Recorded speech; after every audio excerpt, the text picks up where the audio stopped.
అందరికీ praise the lord. ఈ రోజు దైవ మర్మముల్లోని దినపాఠము ఏప్రిల్ 22వ తారీఖున మీరు అవిశ్వాసులతో జోడుగా ఉండకుడి.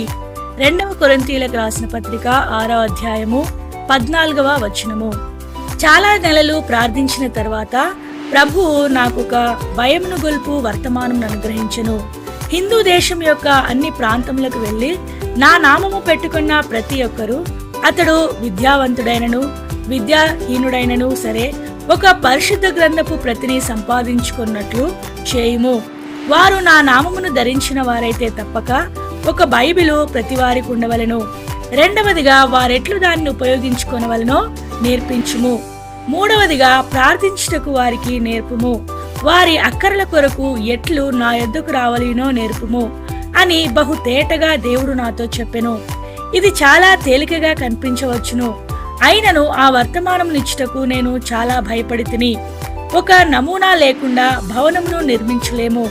ఆ నమూనాను మార్చివేసి నీ ఇష్టము వచ్చిన మార్పులను చేసి దానిని నిర్మించలేవు. ఇంజనీరు అనుమతి లేనిదే దాన్ని కట్టువారు, కూలివారు మార్పులు చేయుటకు అధికారం లేదు. ప్రభువు పని కొరకు ఒక పరలోకపు ఏర్పాటు కలదని బైబిల్ చూపుచున్నది. ఏ విషయంలోనైనను అవిశ్వాసులతో సహవాసం కలిగి ఉండలేము. విశ్వాసులు అవిశ్వాసులను వివాహమాడరాదని బోధకులు, మిషనరీలు అనేక సార్లు చెప్పెదరు.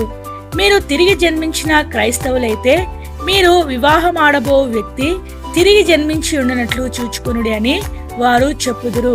అయితే 2వ కొరింథీ 6వ అధ్యాయము 14వ వచనం నుండి 15వ వచనములలోని మాటలు పైదానికంటే ఎక్కువ విశేషములను తెలుపుచున్నవి. పెండ్లి విషయమును గూర్చి మాత్రమే కాక సంఘ విషయములను గూర్చి కూడా చెప్పుచున్నవి. అవిశ్వాసులతో కలిసి పనిచేసి ఎట్లు మంచి ఫలితములను పొందగలము? ఇది అసాధ్యము. ఇట్టి మిశ్రమముతో పనిచేసి దేవుని సంఘమును కట్టలేము. ఇది పని చేయదు. యేసుక్రీస్తు ప్రభువును గూర్చి మనకున్న అనుభవము సజీవమైనదై లోతైనదై ఉన్నప్పుడు మాత్రమే మంచి పునాదిని వేయగలము. ఆయనే తలకు మూలరాయి. మన స్వంత ఆచారములకు, భ్రమలకు అవి ఎంత మంచివైనను సరే కట్టబడి పని చేయలేము. దేవుని వాక్యమునకు విధేయుల మగుటలోనే మనకు క్షేమము కలదు. ఎట్లు దేవునికి విధేయులమై ఆయన అధికారమునకు లోబడి సురక్షితముగా కాయబడగలమో దేవుని వాక్యమును ఖచ్చితముగా చదివి పాటించి నిర్ణయించుకొనవలెను. దేవుడి కొన్ని మాటలు దీవించి ఆశీర్వదించునుగాక. ఆమేన్.